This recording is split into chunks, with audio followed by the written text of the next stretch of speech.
Right, today we're talking about a place that's, well, it's mostly ice. Barely anyone lives there, but it is immensely important to the United States. Yep, we're talking about Greenland. So you probably remember this, right? Back in 2019, the headlines were all over the place when the US floated the idea of buying Greenland. Yeah, buying it from Denmark. A lot of people were surprised. Some even laughed it off. But here's the thing. Behind that kind of out there proposal, there's a really deep, long-standing strategic logic.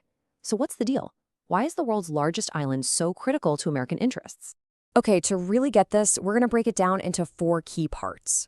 We'll look at it as an icy fortress, a buried treasure, the climate's barometer, and finally, as a major piece in what's become a new great game.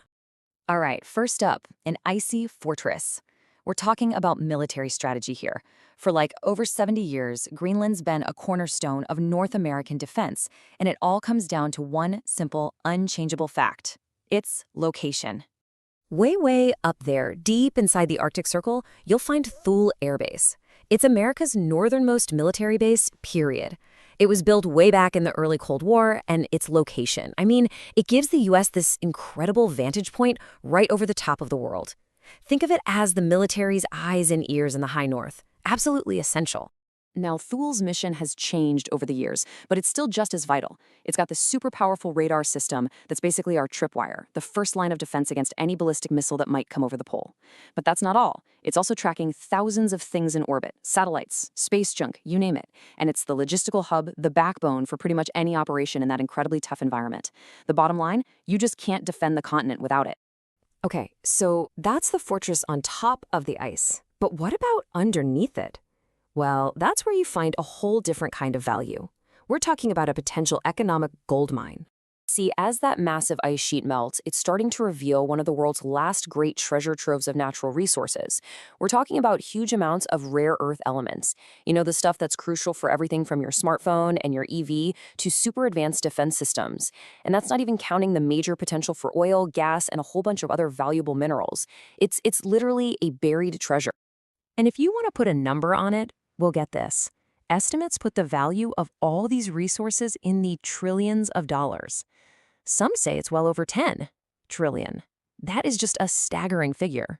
And it's exactly why so many countries are now looking north with a lot of interest.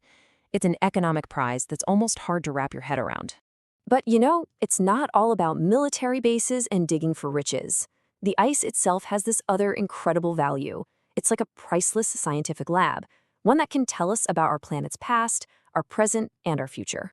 So this huge ice sheet, it's not just a bunch of frozen water. Scientists can drill deep down and pull up these things called ice cores, and they are perfect little time capsules. Trapped inside are these tiny bubbles of air from over 100,000 years ago. It's a direct record of our ancient atmosphere. This is how we know what we know about past climate changes, and it's how we get better at figuring out what's coming next. And here's the kicker. The speed at which this ice sheet is melting, it's now the single biggest reason for global sea level rise.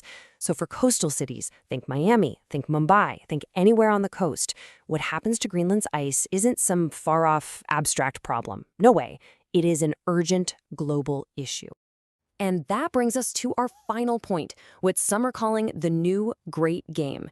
Because as all that ice melts, new shipping lanes are opening up. Those resources we talked about are easier to get to, and the once frozen Arctic is suddenly a hot new arena for global competition. And you can bet the US isn't the only player up there. American goals, things like keeping the region stable and making sure ships can sail freely, are bumping right up against what its rivals want. You've got Russia building up its military to control the new northern sea route.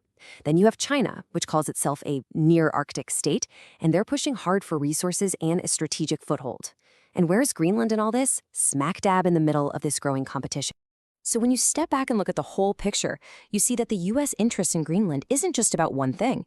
It's this powerful combination of all four of these pillars. It's a military fortress, it's an economic treasure chest, it's a critical scientific barometer for our climate, and it's a key piece on the chessboard in this new great game for the Arctic. Each one of these makes the others even more important, and together, they make Greenland one of the most strategically significant places on the entire planet for the 21st century. So this all leaves us with a really critical question for the future. As this frozen frontier keeps thawing, the race for access and control is only going to get more intense. The military, the economic, the environmental stakes, they're all massive, which really makes you wonder, what will be the price of influence in this new North?